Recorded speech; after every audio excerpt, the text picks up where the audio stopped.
বর্তমান সমাজে কিশোর গ্যাং একটি ভয়ঙ্কর সামাজিক সমস্যায় পরিণত হয়েছে। দিন দিন ক্রমাগত কিশোর গ্যাং, মাদকাসক্তি, খারাপ সঙ্গ, পরিবারের অবহেলা, নৈতিক শিক্ষার অভাব কিভাবে আমাদের তরুণ প্রজন্মকে খারাপের দিকে ধাবিত করছে তা জানতে পুরো ভিডিওটি দেখতে থাকুন। কিশোর অপরাধীদের বয়সের সময়সীমা। কিশোর অপরাধ শুধু একটি ব্যক্তিগত সমস্যা নয়, এটা একটা মারাত্মক সামাজিক সমস্যা। সাধারণত 10 থেকে 17 বছর বয়সী কিশোর কিশোরীরা নৈতিক, পারিবারিক এবং সামাজিক শিক্ষার অভাবে খারাপ কাজে জড়িয়ে পড়ছে। কিশোর অপরাধের ধরন, আমাদের কিশোররা কেমন, কোন ধরনের অপরাধমূলক কাজগুলোতে জড়িয়ে পড়ছে? সাধারণত মাদকাসক্তি কাজগুলোতে জড়িয়ে পড়ছে তারা, যেমন মাদক তারা ক্রয় করে, বিক্রয় করে এবং সেবন করে। তারা চুরি, ছিনতাই, মারামারি, রাহাজানি, কিশোর গ্যাং, সহিংসতামূলক এই কাজগুলোতে তারা জড়িয়ে পড়ছে।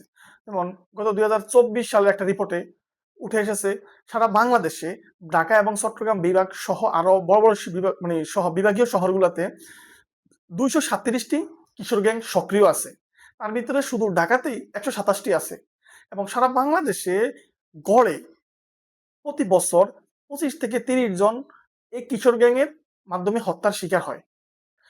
কিশোর অপরাধের কারণ কি কারণে আমাদের কিশোর কিশোরীরা অপরাধমূলক কাজে জড়িয়ে পড়ছে? যদি আমরা ধরি যে সর্বপ্রথম পারিবারিক অবহেলা, অসচেতনতা।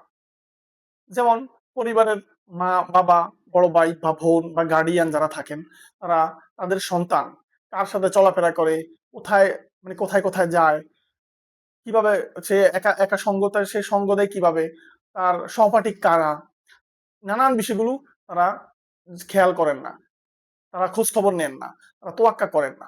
যার কারণে সে আস্তে আস্তে সে অপরাধমূলক কাজে অনেক বেশি জড়িয়ে পড়ে। যখন সে বেশি জড়িয়ে যায়, তখন আসলে আমাদের কিছু করারও থাকে না। যদি আমরা ধরি 2 নম্বরে কি, খারাপ সঙ্গ, খারাপ মানুষদের সমাজে কার সাথে সে চলাফেরা করে, খারাপ বন্ধুদের সাথে চলাফেরা করলে ধীরে ধীরে সে আস্তে খারাপ কাজ, ছোট ছোট করে খারাপ কাজ করতে করতে একসময় বড় খারাপ কাজগুলো করে ফেলে বা জড়িয়ে যায়, যা একটা সময় তার জীবনকে ধ্বংস করে ফেলে। 3 নম্বর ধরে কি, মাদকাসক্ত বা প্রযুক্তির অপব্যবহার। মাদকাসক্ত যেমন সে আড্ডার বশত বা দুষ্টামির বশত সে মাদক সেবন করে, করতে করতে তার ভিতরে একটা প্রবণতা তৈরি হয়, একটা আসক্তি তৈরি হয়, যার কারণে সে আস্তে মাদকাসক্ত হয়ে পড়ে। এবং কিছু এই জেনারেশন কিছু লোক আছে, আমাদের ভবিষ্যৎ প্রজন্ম আছে যারা প্রচুর ভিডিও গেমস খেলেন, প্রচুর গেমসে আসক্ত। বিভিন্ন গেমসের নাম আছে, আমি সঠিক বলতে পারবো না। এই গেমস গুলো তারা আসক্ত হয়ে যায় এবং খারাপ কন্টেন্ট, খারাপ ভিডিও কিংবা খারাপ নানান অ্যাক্টিভিটিজের মাধ্যমে তারা অপরাধমূলক কাজগুলোতে জড়িয়ে পড়ে। 4 নম্বরে নৈতিক ও ধর্মীয় শিক্ষার অভাব। আমাদের সমাজ, পরিবার, শিক্ষা প্রতিষ্ঠান এইসব জায়গা থেকে যদি শিষ্টাচার, ভদ্রতা, নম্রতা বা সচেতনতামূলক শিক্ষা না পায় আমাদের প্রজন্মগুলা, তাহলে তারা শিখবে কিভাবে? তারা তো অপরাধ কোনটা ভালো খারাপ, কোনটা সত্য মিথ্যা বা এগুলো তো তারা পরিমাপ করার পরিমাপ করতে পারবে না। যার কারণে সে আস্তে সে খারাপ কাজে জড়িয়ে পড়বে। যদি 5 নম্বরে তার বেকারত্ব এবং অনিশ্চিত ভবিষ্যৎ, এই জিনিসগুলা অনেক সময় বেকারত্ব এবং অনিশ্চিত ভবিষ্যৎ বা হতাশা, যার কারণে সে অপরাধমূলক কাজে জড়িয়ে পড়ে বিভিন্ন জিনিসের কারণে। এবং অনেকে লোভে পড়ে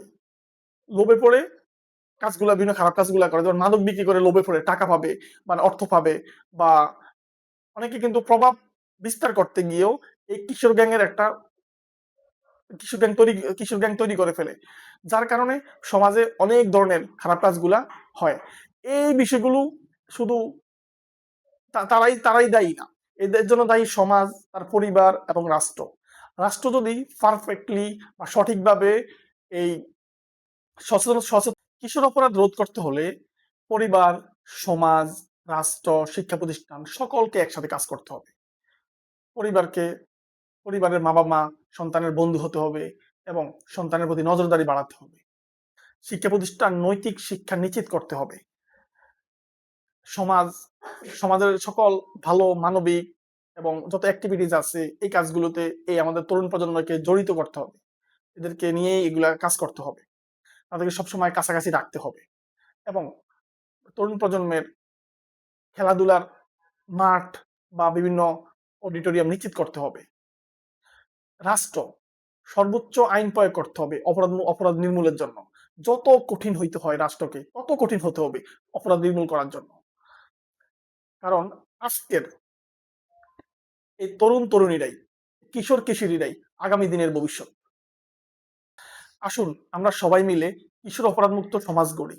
আমাদের বর্তমান কিশোর কিশোরীদের প্রকৃত মানুষ এবং নিরপরাধী হিসেবে গড়ে তুলতে পারলেই জাতির উন্নতি সম্ভব।